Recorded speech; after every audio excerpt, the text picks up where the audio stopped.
Hello, Chef here. So I got this perfectly ripe grapefruit. Wow, this baby's beautiful. This is one of these like ruby reds. Nice. I'm gonna show you how to cut it, quick and easy. First, wash it off. Select your knife. This is a non-stick. Titanium goes through like butter. Yeah, you can see that. All right. Also, it just rinses off and it's clean. Rinse and wipe. That's it. Okay, I'm done with that. Moving right along here, very simple. Grapefruit knife. Yeah, you need one of these. It's got a cool curve. It's got a serration. That's how you cut a grapefruit.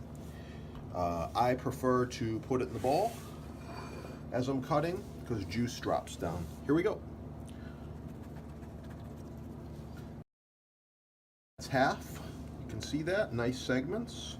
The right tools make it so much easier. Just going to repeat on the other half.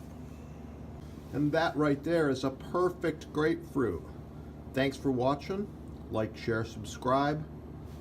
Share the video, support your sponsor, get the professional chef tools, and of course, keep cooking.